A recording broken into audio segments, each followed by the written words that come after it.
They got me running the camera. So. Oh, yeah? How's it going? I guess I'll sit. Yeah, I'll sit on the. That's okay, John. That's okay. How you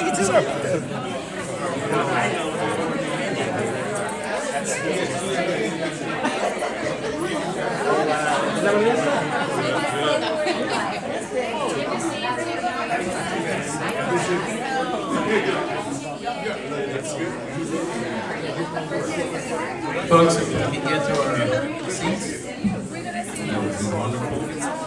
A little after 12. I was giving somebody direction, but Good to be seen.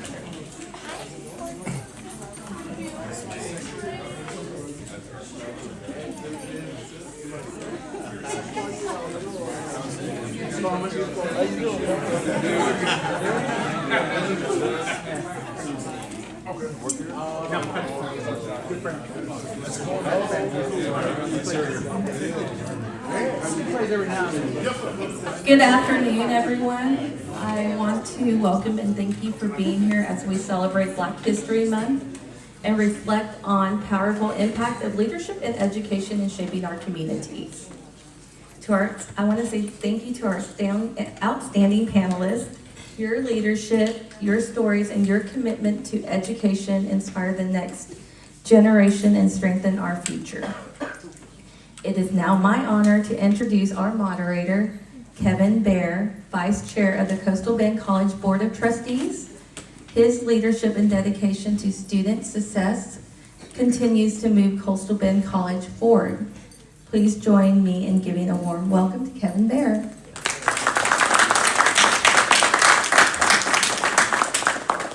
Thank you very much. I do appreciate it. Good morning, good afternoon, forgive me. On behalf of Coastal Bend College, we welcome our Black History Month panel discussion on leadership and education. We have a wonderful group of folks that can talk well about that.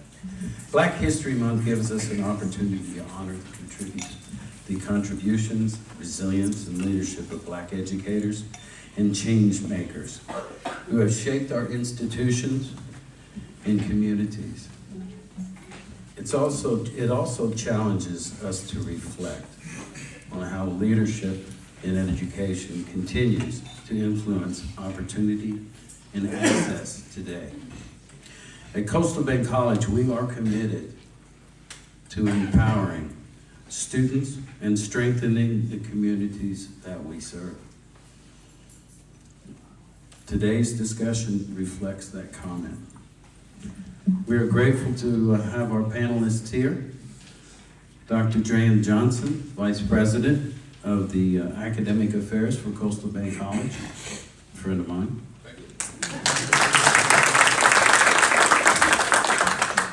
Travis Fannian, Superintendent, Beeville Independent School District, another friend of mine. Lester Williams, Assistant Professor of Biology at Coastal Bend College. Another friend of mine. Dr. Selvin Wellwin, our Chief of Police, and actually a pretty good friend of mine too. And last but not least, another friend of mine, Dr. Tarver, pastor at Bethlehem Missionary Baptist Church. Thank you for being here, all of you. So we're going to start with the opening question. How do you define leadership within the context of education? You'll each have 1 minute. I might give you just a little more, but we've got a few more questions. So. Since Dr. Tarver, you have the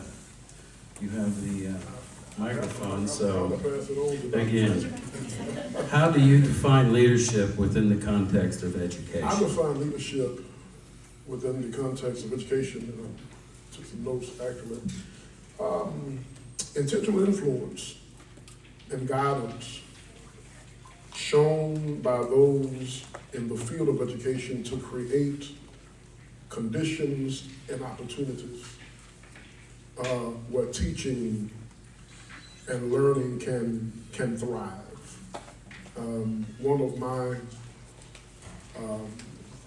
educational heroes was Socrates, and I like how Socrates handled it. Socrates would listen. In the Socratic method that he taught, he also reflected, refined, clarified. It was more dialogue than it was monologue, and so that is what I define leadership within the context of education, is just intentional influence and guidance. Thank you, Dr. Carter. Next, we have Travis Fanning, our wonderful superintendent for BISD. Sir, how do you define leadership within the context of education? I think I would define, I'll start with the misconception of leadership. Oftentimes people think leadership is about power and being able to dictate and control things. And I think Dr. Tarver said it best, is that more so leadership is about influence, the power to influence and have a general consensus that people can gather around and want to follow and want to support. I tell people, if you're leading and nobody's following, then all you're doing is taking a walk.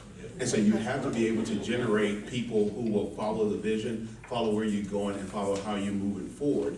And you do that with care, concern, and treating everybody as if you wanted to be treated yourself. And so I think that's the biggest thing with influence, is that oftentimes people think it's all about the power and I get to make all the decisions, but more so it's getting that vision where everybody wants to gather around and support that common effort and follow where we're going to make things better than where they are. Thank you, Mr. Fanning. Is Dr. Joanne Johnson, our Vice President of Academic Affairs here at Coastal Bend College. How do you define leadership within the context of education, Doctor? Well, my colleagues pretty much said it all here, that, you know, leadership, I believe, it's intentional, and you have to be intentional if you're wanting to strive toward common goals, and the intentionality is designed simply to gain, it's not really influence, as they were saying, but it's to gain not admiration, it's to gain teamwork, it's to gain a team, it's to gain everyone to one particular common goal. I think the perfect example, and there are many examples here, of course here at CBC we have leadership in place that is excellent leadership in place, and we're all toward this one common goal in helping students. That is our main goal, and to help students succeed. Another particular area is, of course, in particularly because I attend the Black church, pastors have traditionally held this for centuries as far as being extreme or being leaders who are out in the forefront making change. And you have your congregation taking part of that and being a part of that particular change. Not only change for churches or communities, but we're talking about entire societies as well. Thank you, Dr. Johnson. Next, Lester Williams, our assistant professor of biology here at Coastal Bend College. You got it. And president of the faculty. And forgive me. Forgive me. And great guy. How do you define leadership within the context of education? So within the context of something like an educational institution, especially higher education, oftentimes people get held up on the concept of power. So if I had this position, if I had this role, when I get to do this many years of service, then I'll have power. Well, power is the ability to influence. And you can influence everyone every day, no matter what position you're in. So I think really when it comes to leadership, it's showing up and bringing your best. Because at some point, someone is going to come to you and they're going to need someone that is bringing their best that day. You may never know the influence that you had on that person, but they'll know, they'll remember, and that's what matters. So all of us in all of our capacities, no matter our role, have the ability to lead and lead within our realm of influence. Thank you very much. Next, and certainly not least, Dr. Selwyn Walwyn, our Chief of Police here at Coastal Bend College. Leadership for me is setting the example, especially if you're in a position. You have to treat your employees like they matter, and then they will. I remember when I was in high school, I had moved from one neighborhood, well, one island to another, and in the new island, it was free. It was an American island, and American kids didn't get whooped. And so I started slacking. And one of the teachers said to me, "Where were you born?" And I told her. She said, "No, you weren't." I said, "Yes, I was born there." She said, "No, you weren't." I said, "Why are you telling me I wasn't born there?" She said, "Because kids who were born there don't get the grades that you get." And that was when I started looking at where I was heading. And so I looked at my leaders around my community, and I wanted to have what they had, and I just worked toward that. I followed the examples, and this is where I'm at today. So leadership starts from the beginning, but you got to recognize it. If it's being shown, then you have to emulate if you want to achieve. Thank you, Dr. Walwyn. We appreciate that very much. Thank you for the perspectives that give us a strong foundation in this understanding. Now we go to the next question.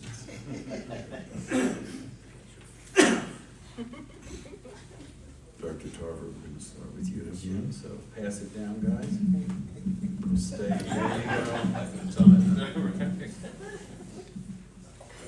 go. Question 2. Who were some of the leaders or educators who influenced your path? Explain that. I'm going to answer this question in a dual sense.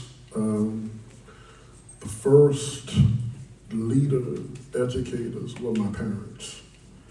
The late Isaiah Swisher and Sylvia Jean Tarver, that were great leaders and also great educators. They were the first to introduce me to the Board of Education. I thought I was going to get an amen. They introduced me to the Board of Education that was sometimes placed on my seat of promise. So right here, an amen. And they were my first educators because my mom did not believe that there was no homework. As long as you were home, there was going to be some work. And I appreciate that because that's why I learned the 3 R's: writing, reading, arithmetic, right fast, 600, Magnolia Velma. That's why I learned. And I could name many of my preschool teachers, some that are sleeping under the silent saw to be heard from no more. Annie Washington, that was one of my mother's classmates, preschool teacher. Education, I could name, but I can't name them all because I would do it injustice. But I would like to mention my beloved pastor that recently retired from the Macedonia First Baptist Church in Bastrop after 57 years. He taught me leadership, taught me how to love people, even when people wouldn't love you back. Literally set me down in his office as a young boy and taught me the principles of leadership, loving and just being an influence to people. So I know my minute is up. I really hated this question because I got so many I could name, but those are the ones that resonate. Mr. Tarver, who are some of the leaders or educators who influenced you? Well, I'll start off by telling you I'm not Mr. Tarver. But we do have the same hairstyle, and we do get confused a lot in the community, by the way. He's my friend. I'm sorry, Mr. Fanning. No, you're good. I would Both have say, beautiful heads, isn't I guess? I think to echo a little bit what Pastor Tarver said, it's the same thing. It started with my parents, and my parents taught me that work ethic. My dad's favorite phrase was, nothing comes to a sleeper but a dream. And so he used to tell us all the time the importance of getting up and working, and that no matter what, people can be smarter than you, have more education than you, but if you have the work ethics and you outwork people, then you can accomplish a lot. You can do some great things. And so they taught me those work ethics. They didn't have formal education as far as collegiate education and things of that nature, but they taught the work ethic part. And they always instilled in me that I was going to college. They weren't sure how to navigate that process or how to get me there, but they said that it was important that I go, and it was the expectation that I go. And lucky for me, I had a lot of educators who actually changed the trajectory of my life and poured into me. It started in 5th grade with Ms. Deborah Anderson. I thought she was mean at the time, but she was strict and she didn't play, and she had standards. And the thing we knew for her is that you had to do your homework, and you had to shower, and you had to brush your teeth. That's what she would tell us. Don't come to my class because I don't like kids who stink. Now we probably place somebody on leave for that, but that's what she used to tell us. But she had those standards, and then as I matriculated through school, I picked up the love for music and the love for being in the band. And so I had band directors, Mr. Eddie Ellis and Mr. Barrett Alexander, who helped me navigate that process and get a full band scholarship and an academic scholarship to go on to college, and that's how I paid for school. And so in addition to them, and I tell people that not everybody who influenced you always look like you either. And so I had the influence of an amazing counselor, Ms. Powell. And Ms. Powell was the person who said, you have some potential. You could go to college and you don't have to start here. You could go to a university. We can help you get there. And she was the person who helped me understand the FAFSA, fill out my reports, get all my grades, make sure my transcript was lined up. And she helped me along the way. And then as I've gone through my career, there's been people who saw potential and believed in me when I didn't believe it myself, and said that you have something special, that you need to go back to school. You need to do this, you need to do those different things. And so that was Dr. Mark Henry, who was my supervisor. I tell him all the time, he gave me every promotion except for this job right here. He didn't give me that one. It was my board of trustees that did, but he navigated my career because he said, you have the it factor, but you don't even see it or believe it just yet. So that was it. Thank you, Mr. Chairman. Dr. Johnson, who are some of the leaders or educators who influenced your path, and how? Oh, and how? And how? In a minute. Well, let me just say, firstly, that my parents were educators. They grew up in the days of segregation, went to Texas College, out of all places. Any of y'all know where Texas College? Texas. Yes, sir. Yes, sir. Good old TC, as they used to say. And they were educators, and I would say how is that they reminded me of the switch every day. Do y'all know what the switch is? Okay, now I see some people like, what is that? Well, you wouldn't want to know what the switch is. But, and simply, it was expected for me to go to college, simply because, my parents went and they said, well, yeah, you're going. And, I had no idea what college was. My brother did go off to college as well and, became a pharmacist. So, of course, I had to go, but I was playing baseball, so I thought that was the most important thing. And eventually, of course, I did go and attend college. But I would also say there are other avenues or other influences. When I was really young, went to a neighborhood school in which it was in a predominantly Latino neighborhood called Holy Family Church, and it was the first time I've ever seen nuns in my life, in which, they too had the power of the switch. So I had the switch at home and I had the switch there at Holy Family. And, but yet very influential people, because this was one of the first times I get to see different cultures, other than, say, my household and the predominantly black neighborhood at the time, in which, we realized that there was a lot of saying about us, that education was key for all of us. and how to progress and how to be good kids, you know. And lastly, I would say is that my 6th grade teacher, his name was Isaiah Joshua, who basically knew, again, that I was going to college, and he also made it a pact that basically if you acted up, then we would of course give you the switch. And of course it was illegal, but still, he would tell my parents, so I would receive it from them and him. So, but very influential gentleman who went on to become a pastor as well. So. Thank you, Dr. Johnson, very much. We appreciate that. I know a person, a friend of mine. Please tell him I said hello. I will. And I just gave him the message about the switch. All right. Professor Williams. Like many here, I think it's important to emphasize the role parents have in shaping their children. Also, like Dr. Johnson, was always expected that I go to college by my parents. But the challenge is, what do you do once you're there? How do you navigate that?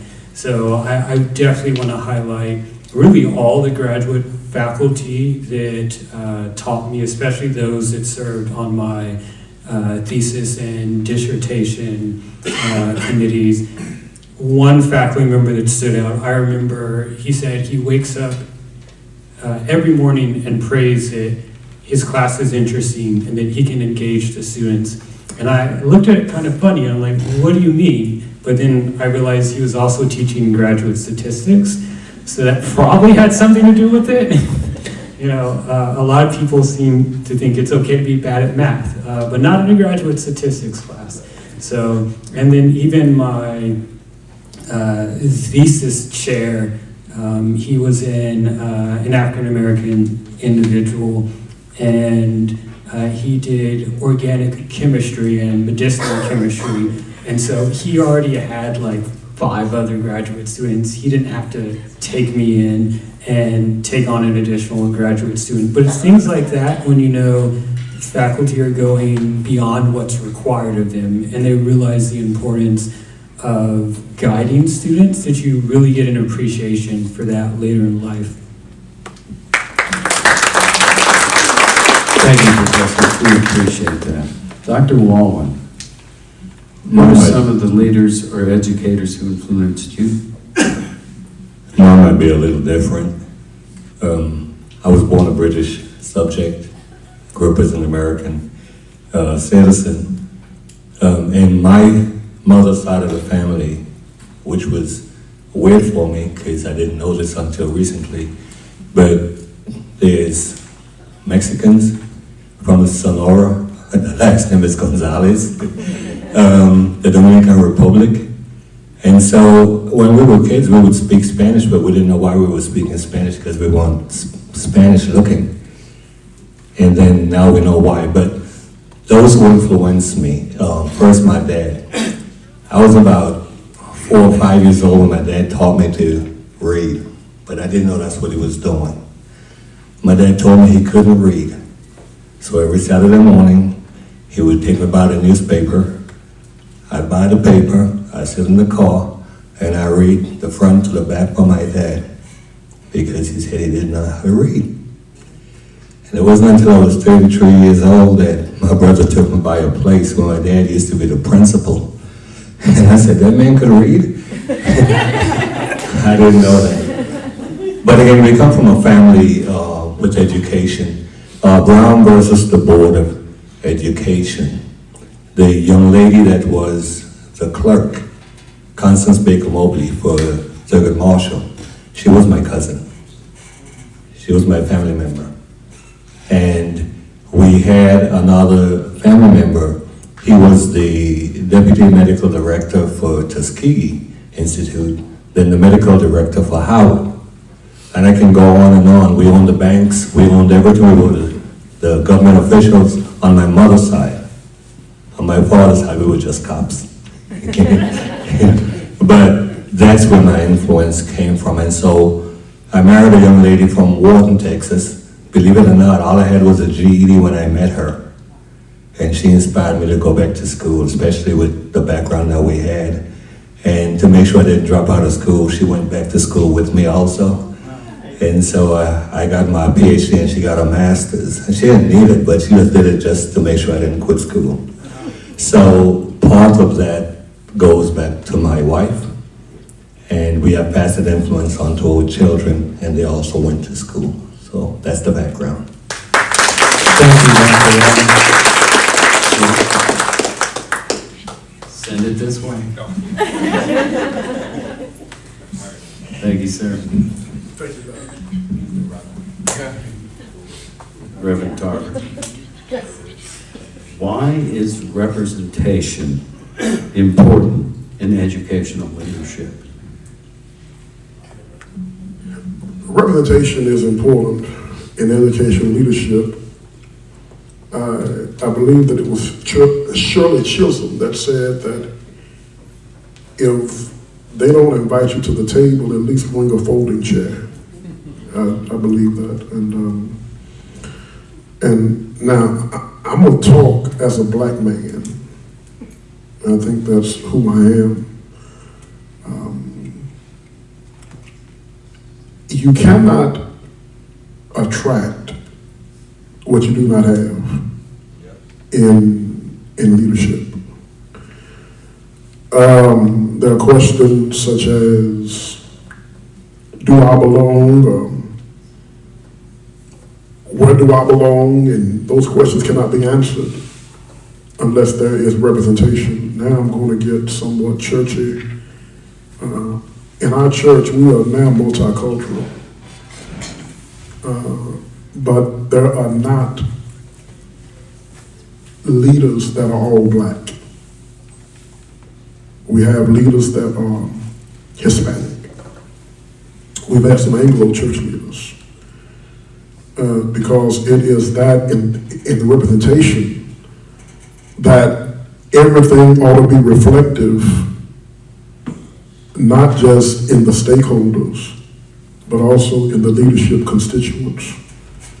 And so it is very, very important that we find out and we understand that you cannot embrace culture, you cannot shape policy, you cannot have any expectation unless there is some diversity in your leadership. And that goes from education, sports, anything. I was telling Dr. Fanning, I wish we had more than a minute because I know that You're all right. yeah, I know. That's why I want you. Mr. Fanning. Mr. Fanning, why is representation important in educational leadership? I think representation is important in educational leadership for twofold, and I'll start with a quick story. You know, growing up, I grew up in a school and in a community that was 99.9% African American.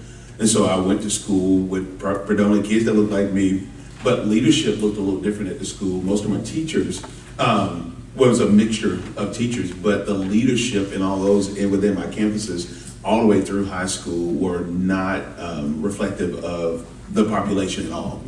And so for me, I think representation matters for two folds. In order for kids to aspire or to want to achieve or to want to do different things, they need to see people who look like them represented in that area. And so that motivates them and encourages them that they too can do it.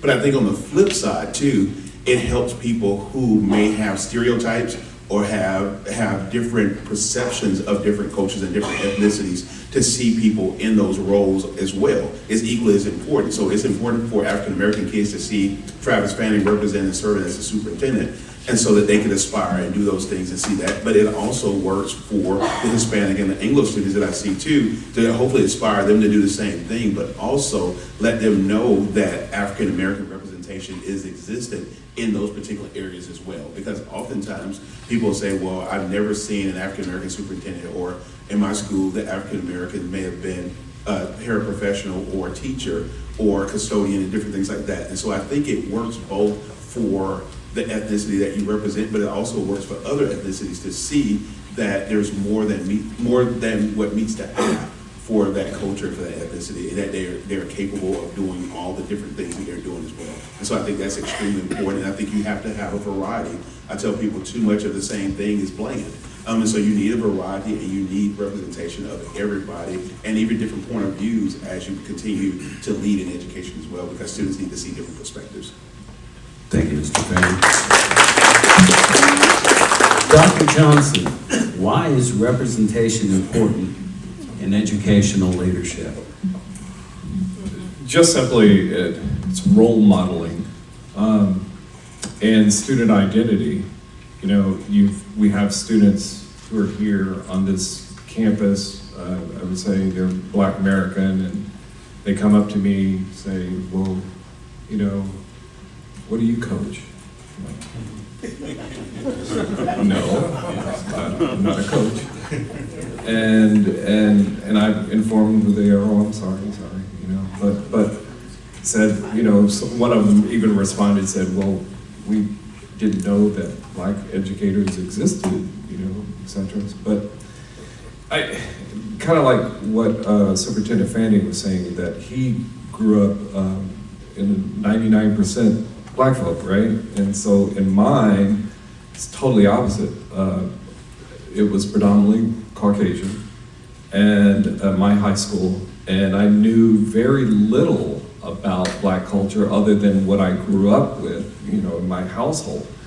And then to find out that, you know, we had or have very famous individuals who have produced this, who have done that. When I went off to an HBCU at Texas Southern University, Tigers.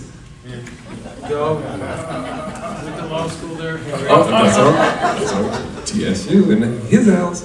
But anyway, to find out that, hey, you know, Black folk, we've done things, and we've contributed since the beginning of time.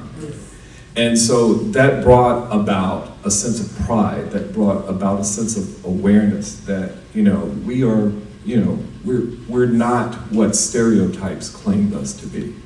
And so therefore, when I say, when you ask representation matters, it matters to the self, and it matters to individuals who may not be exposed to particular things that, you know, as such as I, when I was growing up, you know, I kept turning on the news, or my parents would turn on the news, and this Black man was arrested for so and so and so and so, and I hear that constantly, and it takes a, you know, it's a punch to the gut sometimes, and then go off to school and you hear, well, you're this and you're that, and, you know, in some cases I've heard even people checking our behinds to see if we actually had tails.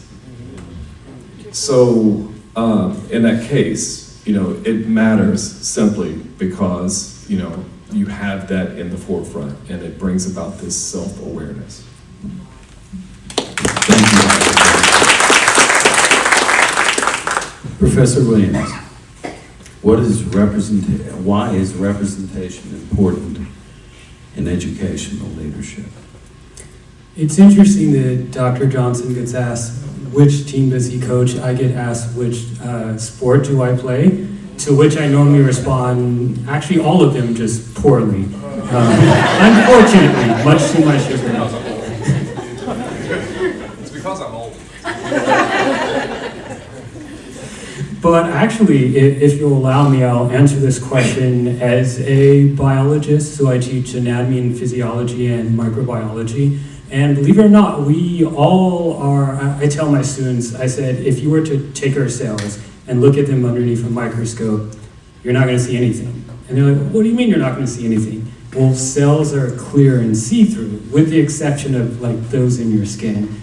And we're all shades of brown. And they're like, no, that person's really pale. I said, okay, so let's have a lesson about light diffraction and optical engineering. If you wear a white shirt, you can see what's underneath it. So if you were truly white, then you would actually be pink, colored by your red blood vessels underneath. So we're all shades of brown, and we're all human. In order to be human in the same species, we share 99.99% of our DNA with each other. So every difference between ethnicities, between height, between the risk for cancer. All of that falls under the less than 1/10 of 1%. So these categories shouldn't separate us, but what separates us is culture. But that ties into the question, why is representation important? Because if you let someone else who is unaware of your culture tell the dominant story, they shape the narrative. And unless there's something called interest conversion, which you talk about in ethics, where, okay, yeah, I'm gonna give them that representation because that aligns with my interest here, but otherwise I'll shape the narrative, then you miss out. So you truly don't get to tell your own story if you're not there in the room representing your people and your culture.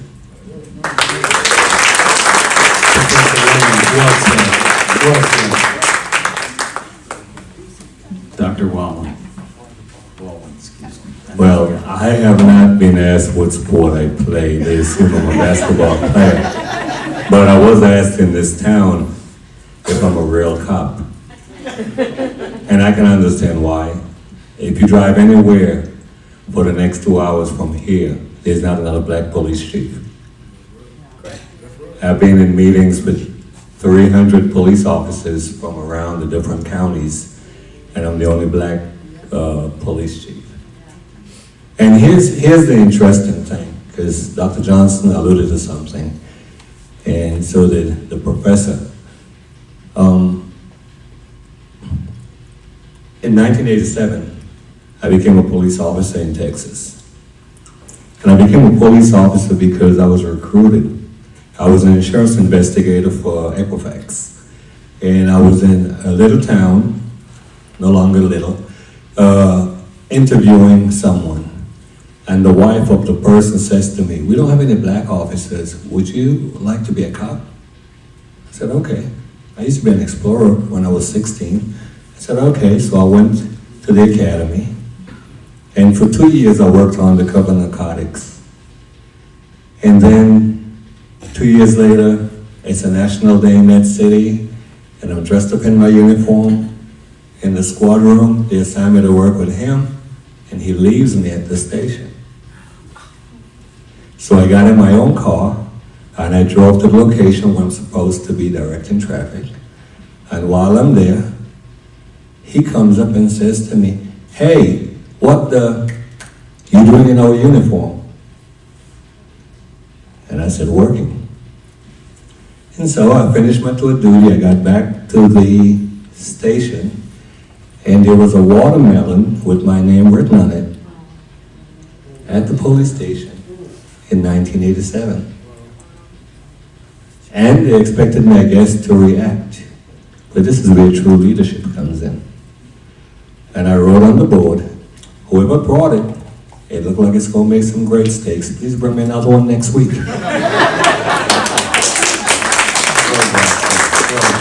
And I never got another one. I was disappointed because the watermelon was good. And so I continued my career in law enforcement. I left there and I worked somewhere else. And this is why leadership is important again. I worked for a little town, and then I left. I went to work for Harris County. And because I kept progressing, because I knew what my focus was, I worked for every federal agency in Houston. And then I left and I went to Florida. And in Florida, I did very well. And when I was done, I was sought by another country, and I ran their country for a few years as the head of the country's law enforcement. Came back, went to the Virgin Islands, ran theirs, and then this job opened and I came here. And this is my last year with Coastal Bend. I've had a good run, and I made a decision to walk away. And go, my wife stood up. I retired in 2011, so it's time for me to go home while I'm ahead of the game. And so leadership, it's important to have representation and leadership. A year ago, I received an honor in the Baytown community because while I was a deputy sheriff in Harris County, I treated people with respect. And because I did that, the community remembered 20 years later, and they actually gave me an award. And right before our elections changed here, the Biden administration wrote me and offered me a chance to go to Trinidad at $200,000 to $300,000 a year to run that country's police, and I turned it down to stay at CBC. And one of the reasons, and this is the last thing I want to say, if you ever go to my office, I have a picture of my father and Prince Philip in 1966. My father was police superintendent, which is equal to a captain here, and they were inspecting the troops in 1966. And right next to that picture, there's a picture of the prince's last son and me inspecting the troops. That's why it's important to have representation. Thank you, Dr. Lawrence.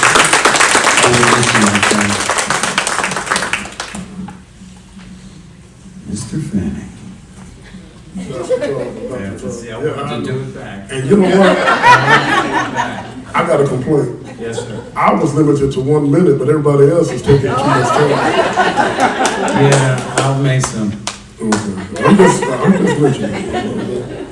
Dr. Tarver. Dr. Tarver, quit.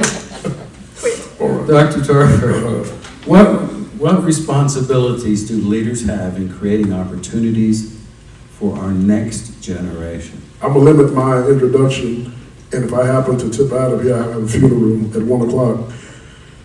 All of us have a responsibility in what I would call working ourselves out of a job.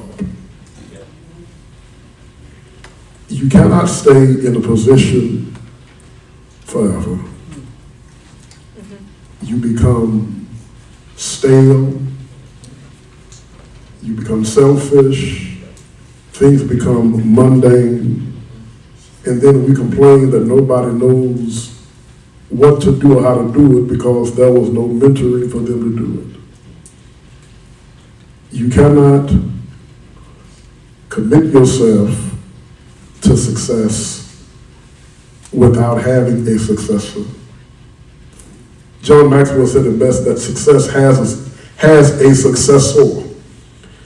And it goes along with training, mentoring the next generation.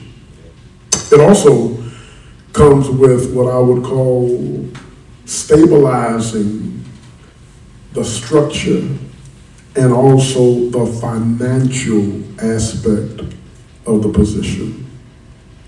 Can I say it like I want to say it? Don't spend all the money.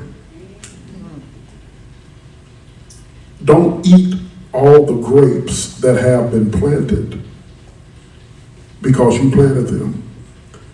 Let somebody else share some of the grapes from the vineyard. But there is no continuation if there is no mentoring and no training. I've been the pastor of the Bethlehem Church now for 24 years. I will not be there until I'm old and gray and can't do nothing. If I'm there another 20 years, my plan is to mentor and phase myself out. Because I want to work myself out of a job to keep vision fresh, to keep motives active, to keep things going. So that's my answer. And I took Thank you, Dr. Tarver. Mr. Payne, what responsibilities do leaders have in creating opportunities for the next generation? I think it's more so than a responsibility. I think we have a moral obligation. Because anytime that the vision stops with you, then it wasn't a vision, it was just a nightmare or a dream. And so visions are something that should be sustainable and they should continue on. And the best way that you do that, you have to invest in others and help others to see where you're going and where you're trying to go and help them to buy in. You know, for us, you know, one of the things I forgot in the last question to talk about, in the state of Texas, we have over 1,000, I think it's 1,052 school districts. And when you add in college and universities, more of that. But only less than 10% is represented by people of color, African American, Hispanic, or Asian, anything else. And so representation is important, but more so with representation too, sustainability is important too. And so we have to make sure that we're investing in developing leaders. I think oftentimes leaders don't invest in other people, or they don't promote other people because they're afraid they're going to do the job better. And so we have to set aside our egos and our personalities and make sure that we're working with people and seeing that potential. I think that's the reason why everybody on this panel is here. We talked about our mentors a little bit earlier. The reason why we're here is because somebody saw something in us before we saw it in ourselves and decided to invest in it. And so if you're a selfish leader, well, you're not a leader if you're selfish and you just keep it all to yourself and never want to grow anybody else. You look to work with other people, and you look to grow them and develop them, and that's truly how you create that sustainability. Is I want people that I create or that work for me to, when they leave me, to be better than I was, because you want them to take what you got, make it even better, and keep elevating, and that's the ultimate thing that we try to do. You know, I do that for John all the time in pickleball. I try to teach him and help him get better each and every single day, by the way, too.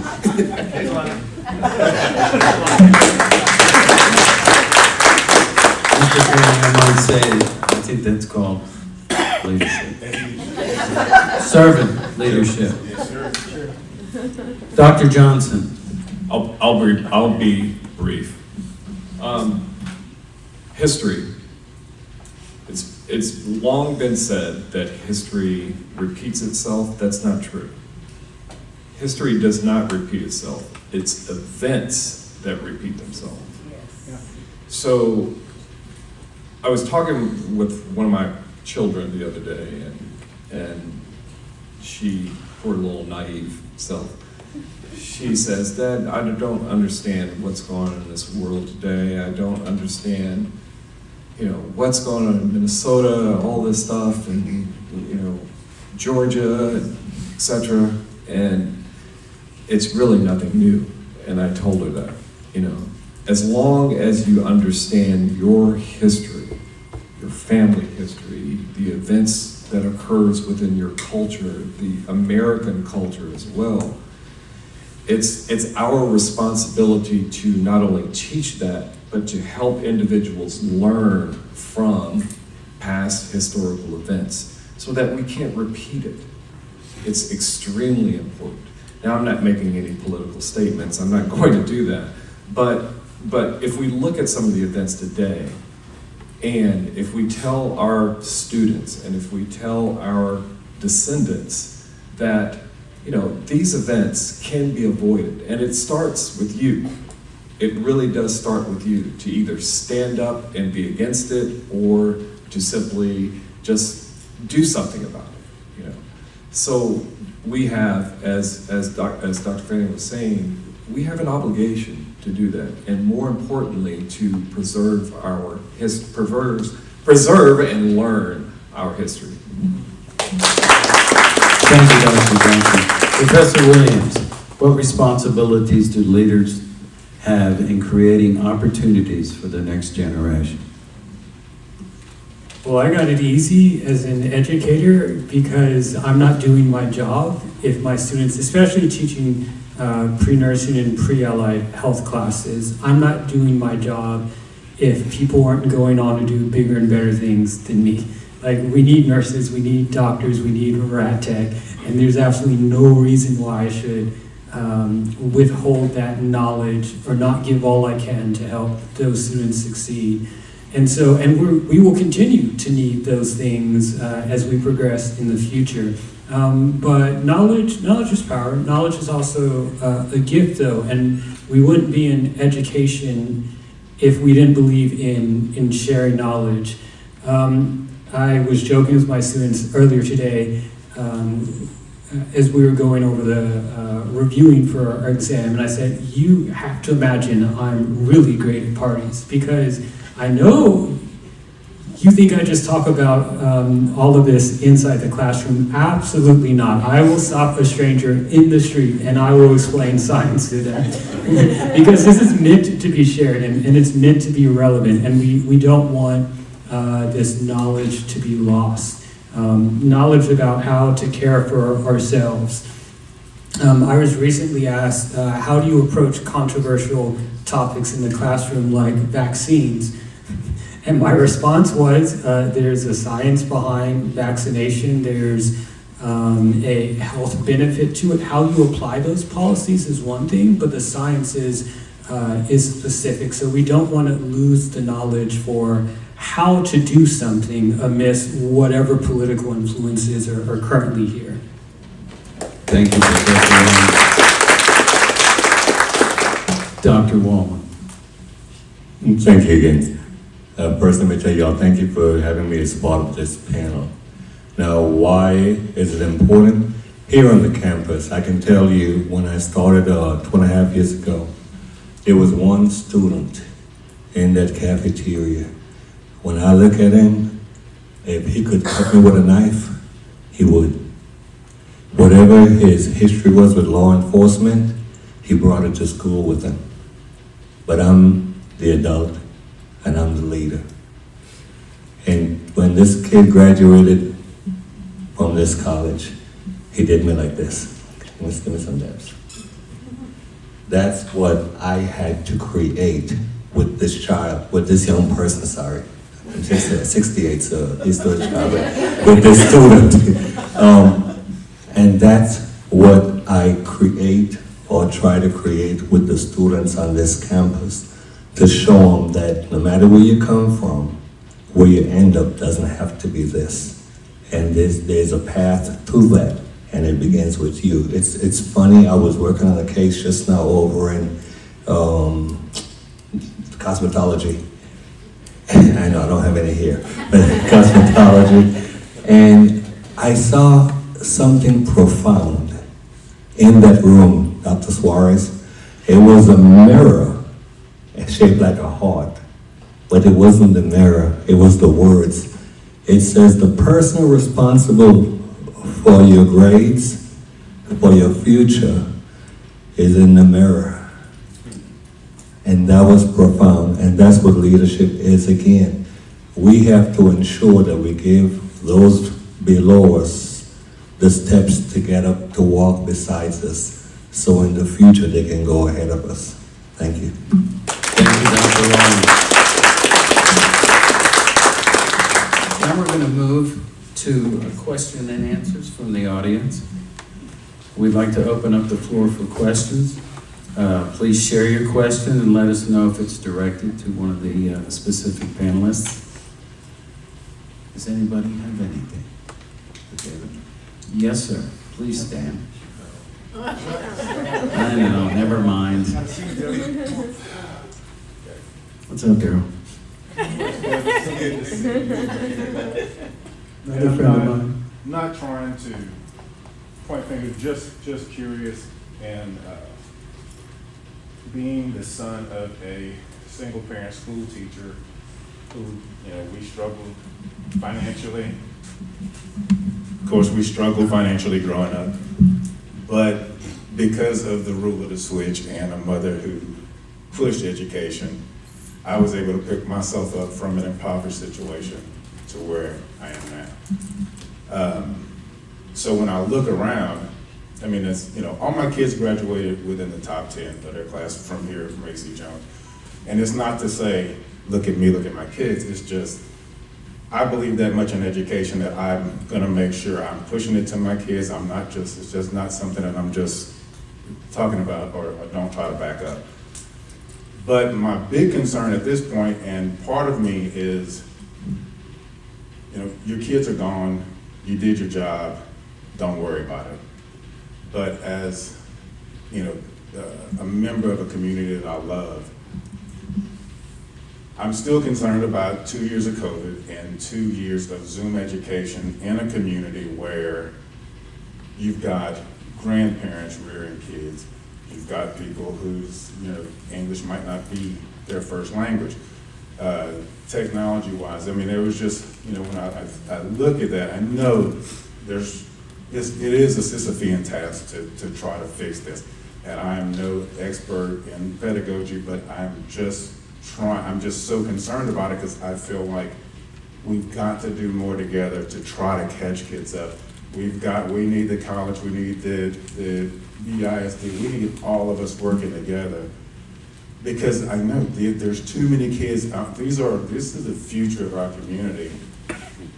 And you know, when you just go to get change and the register closed too soon and they're lost, and it's like, it's simple math, come on guys. I mean, so again, it's just, you know, my concern is, you know, what do we do? What can we do? You know I keep saying, let's go year-round school, but and again, I'm like, that's not my expertise. When I hear teachers say, we can't catch them up, you know, after Christmas break, well, what is catching them up like after a whole summer break? So again, I'm just, you know, it's just so concerning to me because I know when we have an 86 to 88% socioeconomically disadvantaged student population, there's a lot of poor kids that are struggling and they need help. They need help from others. So, you know, I know the district is doing, and I'm proud to say that I was on the board at the time that brought you on because I've greatly appreciated everything you've done trying to turn the district around. It's just, again, it's just my concern of how do we fix this? I mean, we can't just put our heads down and just not pay attention to it. Something more has to be done, and I just don't know where you start about how we fix that. Wonderful statement. Is that a question to any of the board? Well, just to all of us, I mean, like, what do you feel? Do you think we're caught up? How do you think, what do you think, or do you have any ideas of how we fix this or how we address it? Or is there anything else we should do that we haven't done?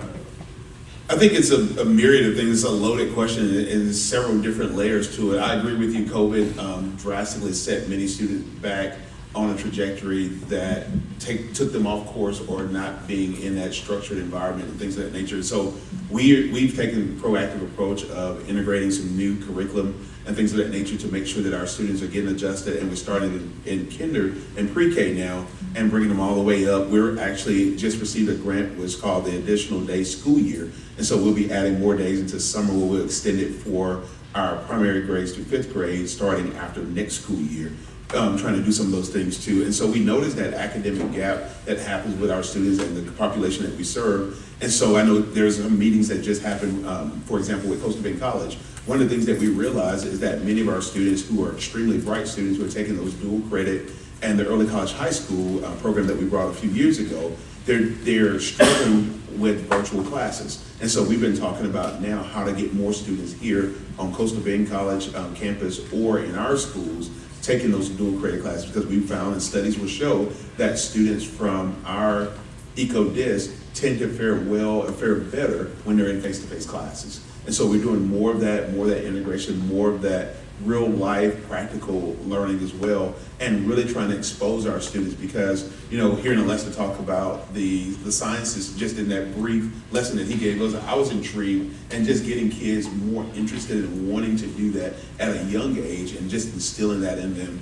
And also, you know, the biggest thing is we know that kids can't learn anything without literacy. And so really having a concerted effort and really focus on literacy starting in pre-K. You know, it's always great when kids come into pre-K already learning, but we find that most of our students, it takes them to kindergarten to even remotely begin that reading, where they learn to read before they can read to learn. Thank you, Mr. McFadden. Well said. So I'll keep my response short so we stay on track. But I do want to highlight some of the work the college has done with emergency aid and Cougar Care and our non-academic wraparound services. We also have representatives from tutoring services in here, and I see a lot of the good work that they do. So I do want to highlight some of our staff and some of these programs that we have set up. to try to catch students that sort of fall through the cracks. Thank you very much. Sir. This is the time where it's designated as more powerful than ever community time.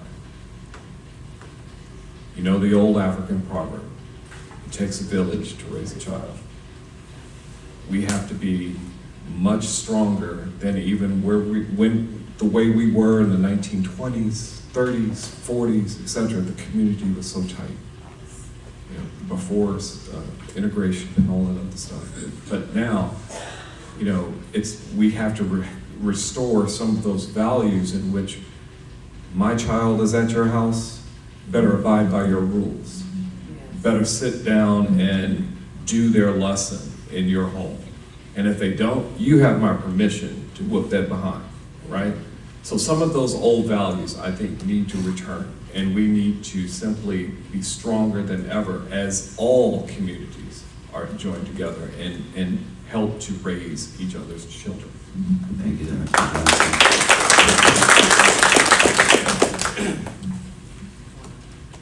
Ladies and gentlemen, we have reached the end of this wonderful presentation. Mr. McTan. Mr. Fanning, would you please stand? And he hired me. Right? We have the same haircut. Dr. Johnson, Professor Williams, Chief Wallen, Doctor. Thank you very much. Can you give them a wonderful round? What wonderful insight. Thank you very much. We really appreciate you being here from the bottom of our hearts. Thank you. Thank you.